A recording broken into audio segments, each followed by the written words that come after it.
I want to pivot to the border. Like I said, I hope you're the head of, I hope you're the new Mayorkas. I hope you're the head of Homeland Security. How, if you take that job or some other job in there, how do you remove the institutional bureaucratic rot that exists in every department, but in Homeland Security now as well? How do you root out the deep state in Homeland Security?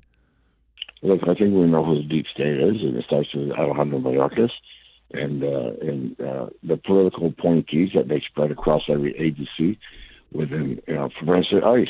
You got people at ICE. You got Claire Doty. You got Robert Schuchert. I know the people at ICE that, number one, they're political appointees. They're there to make sure the career law enforcement officers do or don't do what they're supposed to do because of the directions of the secretary. I know a handful of people, for instance, at ICE, they're gone the first day. And so it's not, those people are easy to pick out because they're career officers. I'm talking about line agents that do this job every day, that are in it for the right reasons. They want to do the job. They're not allowed to do the job. They're railed in the toilet because they can't do the job. They know who the political appointees are that shouldn't be there at all. So we start with the political appointees because they're working for the administration. They're not working for the agencies. They're there to keep an eye on the agencies, make sure the agencies don't do what they should be doing. For instance, ICE. ICE can't arrest somebody for simply being in the United States illegally. Secretary Mayorkas has said that to them.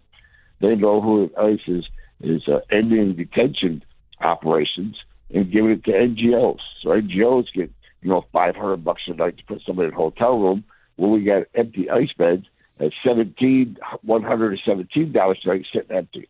So it's not hard. You start the political appointees, you work your way down from there. Are we, when Trump wins again, is it possible to have the drastic reforms we need? I don't want to say reforms, the drastic execution we need at the border?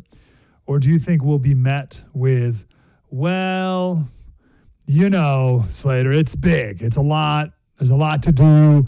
Global forces at play. A lot of bureaucracy. And Congress, they won't do their thing. They won't give the spending bill. Are we going to be met with excuses? Well, look, we already got Trump policies that we prove are effective. For instance, H.R. 2, which passed the House and didn't pass the Senate, wasn't even talked about in the Senate. We know that would work. Why would it work? Because it's Trump's policies, and we prove it worked. Here's the problem, and there's a great question. Even with the Trump policies, how many beds is ICE going to have? What is the Congress going to give ICE to buy more detention beds?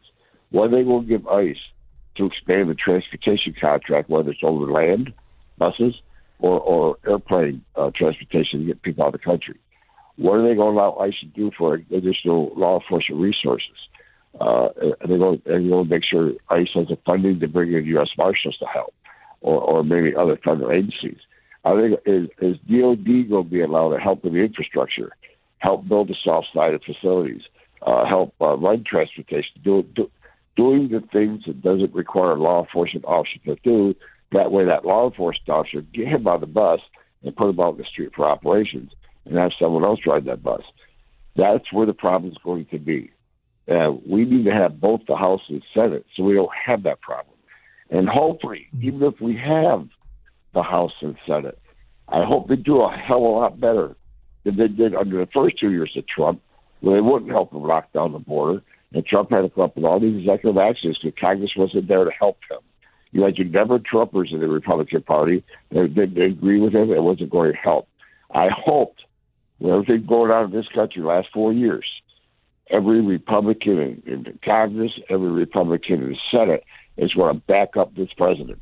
If that doesn't happen, it's going to be hard for him to be successful. Number 1 and 2 of the platform, 20 points. Number 1 and 2 both have to deal with immigration. It's the only issue that has 2 points. Number 1, seal and secure the border, stop the migrant invasion. Number 2 is to carry out the largest deportation operation in American history. That, first of all, that's pretty wild that is on the platform. That seems like something, in years past that'd be very extreme and crazy and out of control. and there it is in bold letters or capital letters, number 2. People are going to say that's logistically impossible, Tom. Why do you think that that's even a possible thing to do? We'll move past a thing that should be done. How is it even possible to occur? And that's the same answer I just gave you. I'm asked all the time because people think, that's what I did for so many years. I mean, Washington Post did a story on me, I think it was 4 years ago. And the first line of the story was, Tom Homan deports people, and he's really good at it. It was a hit piece. But to me, it was a badge of honor. I actually cut it out. It's hanging on my office wall. So, look, that same answer. Again, you got sanctuary city problems where local law enforcement is not going to help. You got a resource problem, as far as money for transportation contracts, and especially beds. People need to understand. You just don't arrest somebody this morning and deport them this afternoon, unless they're a citizen of Mexico. I mean, you gotta detain them long enough to get a travel document from their home country, and get the home country to accept the fact that now he's a citizen national of our country, will accept them.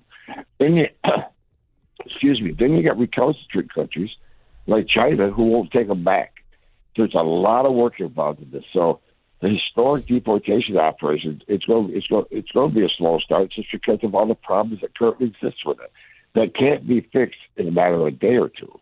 It's going to require a strong president like President Trump, who, for instance, when we did an operation in Long Island, we arrested almost 500 MS-13 gang members.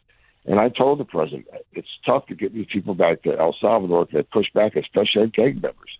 It took Trump 48 hours, 2 days, to call El Salvador and told them they are going to take them back without question, or he's going to take every single dollar of international aid away from them. They came to the table quickly. He did the same thing for the other Central American countries. The government of Mexico, they didn't want to do the Remain in Mexico program. They said no. They were Trump said, I'll tariff the hell out of you, the billions of dollars.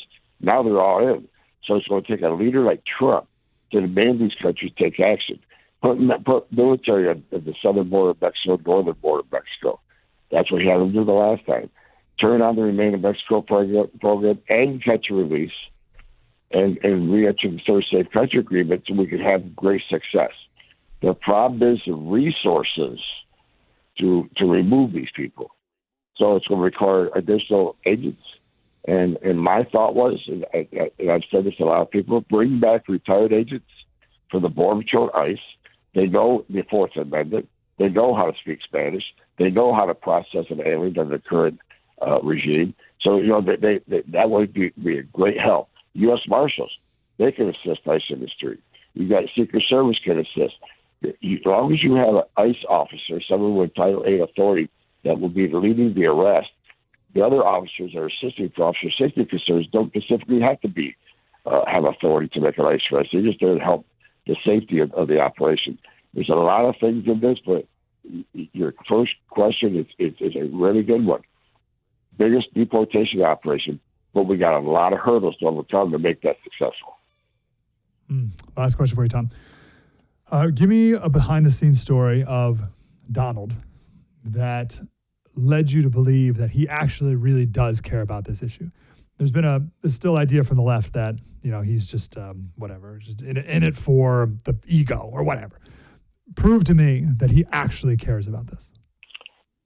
I've known this man since he first came to the White House. I've been with him hundreds of times, either at Air Force One in the Oval Office or in some other venue. 6 months before he decided to come back to run for president, I had dinner with him in Las Vegas. He at that time told me he was strongly considering coming back. And if he did, would I come back? We're in constant communication. I don't care what anybody says about this president. You can like him or love him, but he loves this country, and he takes the border very seriously. He loves the Border Patrol. He loves ICE. As a matter of fact, when he came to president the first time, the head of the Border Patrol Union and the head of the ICE Union were some of his closest confidants. And what really is great about this president when it comes to the border wall wasn't his idea. He got that. He asked the Border Patrol, what do you need? And Border Patrols have wanted a barrier for decades. So he listened to the men and women on the ground. He listened to guys like me who spent 30 years. And if he didn't really care, He listens to those political appointees and do what the political elite thinks he should do. But he doesn't. He talks to them and we're on the ground. Even after I retired, he was still calling me. I'm the one that started about Title 42 told me. You need to talk to Mark Morgan, you need to talk to CDC. There's a Title 42. That's an option for you out there. So he's talking to the right people. You go to the border, he'll walk right past the chief patrol agent and go to a GS 11 border patrol agent standing on the line. The guy loves being involved. He loves, he's a builder, but he talks to the men and women that do the job. Name another president that would have a border patrol agent union in the Oval Office talking about what they did. He did, because I was there and I saw it. So the guy does care, and he cares about the people on the front of the line. Not so much the command. He cares about the men and women on the front line.